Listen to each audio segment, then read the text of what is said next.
Hi friends, welcome to our channel Stenographer Station. Now I am dictate you today's The Hindu newspaper with unknown speed. So let's start.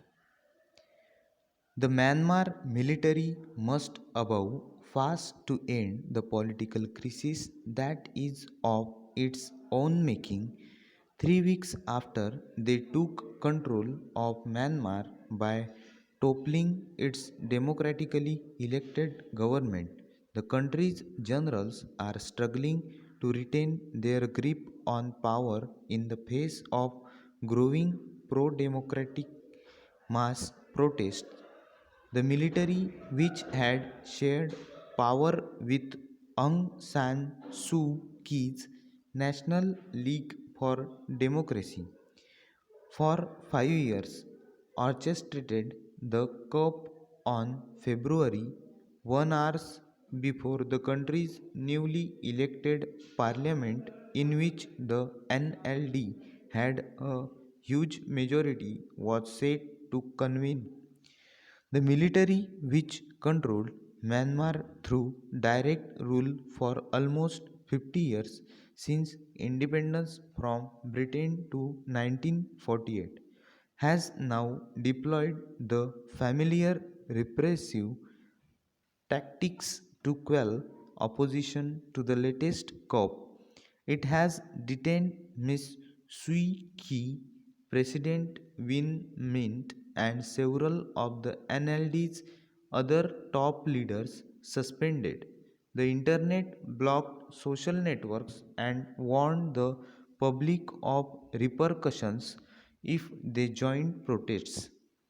But protests have only grown by the day.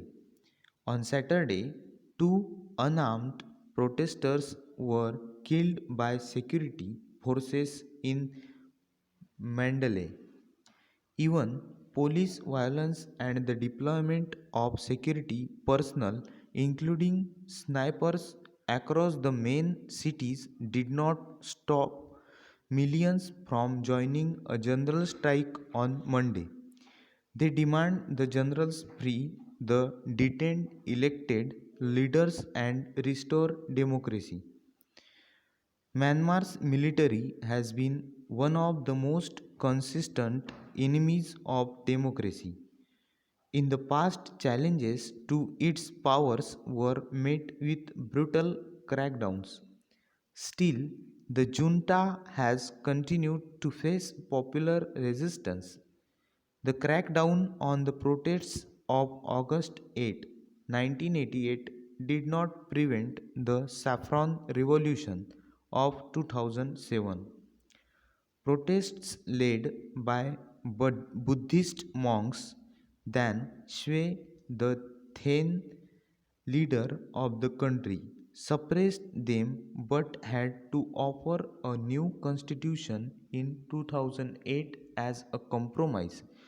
This constitution was the basis of the partial transition to democracy in 2015 when the NLD came to power.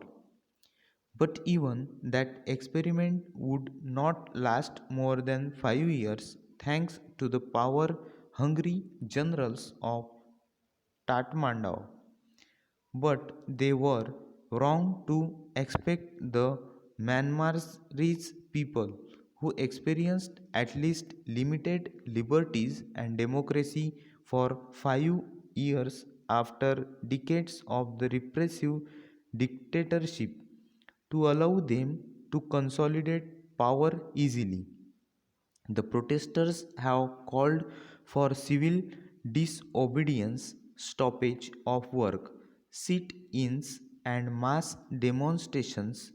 The strike has already paralyzed the banking system at a time when the economy hit hard by COVID 19 is struggling to stand on its feet. The military is also facing international sanctions and condemnation. There is no easy way out for General Min Aung Hlaing, the commander in chief and the coup's main architect from the crisis he has put himself in.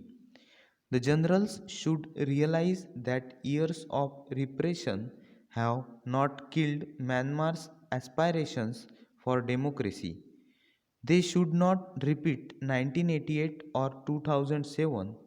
They should stand down, respect the election results, release the leaders, and hand power back to the elected government.